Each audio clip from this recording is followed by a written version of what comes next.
On May 14, 2004, Mary Donaldson and Frederick of Denmark were married in Copenhagen Cathedral. We remember how it was one of the most important days for a wedding.hen. Frederick of Denmark saw Mary Donaldson, 51, walking towards him, dressed in white and under the arm of her father, the prince's eyes filled with tears. This was real. After such a great experience, it happened. The bride walked down the center aisle of Copenhagen's Our Lady of Copenhagen Cathedral in a creation by Danish couturier Frank, and the smiles of the guests made her feel safe and confident. She was moving not only toward her future husband, but also toward her future position in the crown of Denmark. A wedding where no one was missing.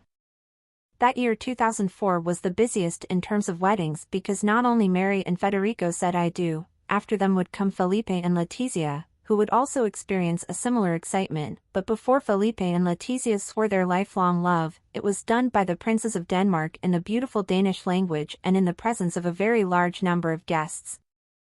Christina de Bourbon and Inaki Erdogan, Elena and Jamie de Marigalar, Queen Sofia, without Juan Carlos, Alberto de Monaco and Caroline, who had the company of Ernesto de Hanover this time, Victoria, Magdalena and Carlos Felipe de Sweden, William and Maxima of Holland, the Belgian kings. And even the iconic Farah Diba, who brought her historic elegance to Copenhagen. A ceremony with no surprises, no kicking other children's nephews and no need to suffer inclement weather. The main anecdote of the day was played by the groom himself, who didn't stop crying throughout the ceremony.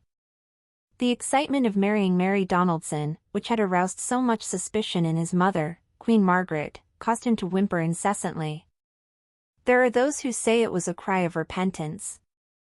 Behind Federico's tears was his sadness over not being able to live this great day with Claudia Storch, his great love. She was an underwear model whom he had dated for over 2 years, but who had in no way achieved the Queen's approval, that he could not even think of the crown being inherited by a woman who devoted herself to posing without clothes. After the ceremony, the newlyweds drove through the streets of Copenhagen in a carriage to greet the thousands of people who had come out to celebrate the great day. Afterwards, they traveled to the royal palace where, now as husband and wife, they kissed, eliciting oohs from everyone. A reception for guests followed. Mary Donaldson's critically acclaimed wedding dress. Disliked. Although over the years it has become one of the most recognizable pieces from recent royal weddings, the truth is that the dress that Frank designed for Mary Donaldson was not liked by everyone, who wanted to see it as too much opinion of Queen Margaret, whose style is diametrically opposed to that of her daughter-in-law. So, although it was expected to be a creation that would scream Mary Donaldson at every turn, it didn't, although she tried to make it her own. With a neckline reminiscent of that which Infanta Cristina had brought into fashion among brides, a very narrow waist and a very flared skirt, the most special detail of the whole silk-lined satin piece was the veil worn by the bride, a small hint of her Irish ancestry, as it was made of tulle embroidered by nuns from Ireland and was first worn by Federico's grandmother. The bride's bouquet also drew on the roots of Mary Donaldson, who carried an Eric Buck floral arrangement with Australian flowers in honor of the future princess birthplace. Leticia's moment. When talking about this wedding, we're talking about her, Leticia. Because, with the bride's permission, Ortiz Roca Solano, who at the time was not even a princess, became a real hero in a dress that is already part of the collective imagination, the red dress that Capriel designed for her. The complete success made her not only one of the best dressed at the event, but also one of the most memorable. There was no better letter of recommendation to the rest of the world's monarchies. Leticia wore this creation with satin crepe and tulle sleeves that we all remembered with great confidence and assurance. The hairstyle only increased her elegance, the watery waves further emphasized her facial features, illustrating in a royal version the Spanish woman proposed by Romero de Tormes. It was his big debut, his official presentation.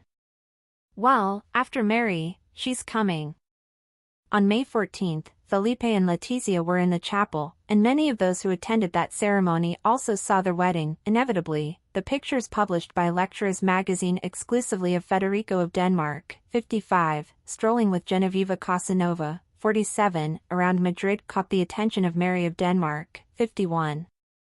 The wife of the Danish heir has become an indirect protagonist of these images, and her name has been on the rumor more than ever in recent days.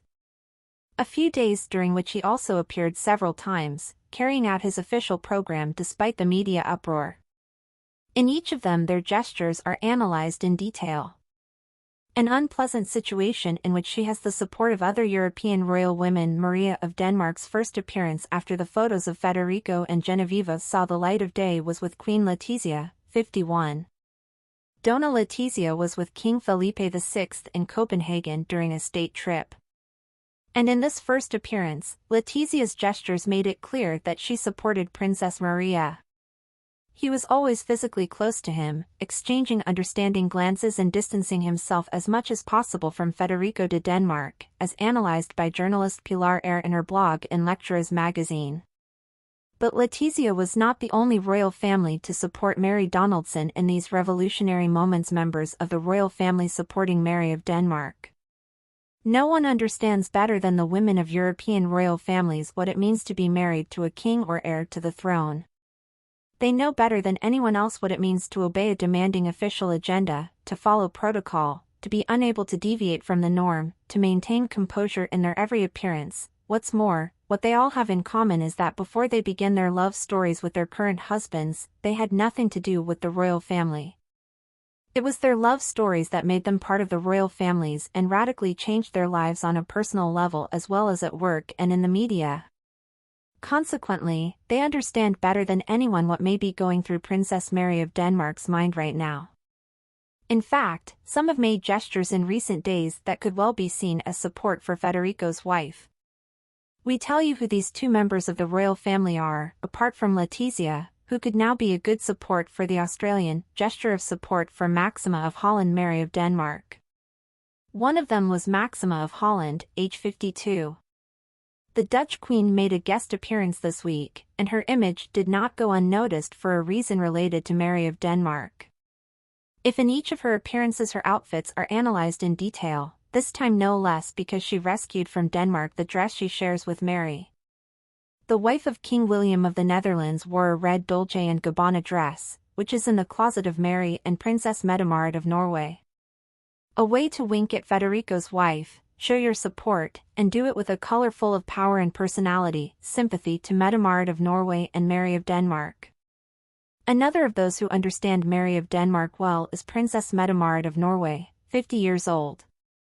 Hakon's wife has seen her name become very popular many times due to various controversies. There was even talk of a breakup before her wedding to the heir to the Norwegian throne. Other aspects, such as the fact that she was a mother before meeting her current husband, also brought her into the limelight at the time. So Mette-Marit knows very well what it is like to have everyone's eyes on her because of the controversy that surrounds her. With all this, Mary of Denmark could feel most comfortable having the support of other members of the royal family such as Queen Leticia, Queen Maxima of the Netherlands and Princess Mette-Marit of Norway. In a daily life so marked by protocol and appearance, knowing that they would understand him well would be the greatest reassurance to Prince Frederik's wife in one of her most tumultuous moments.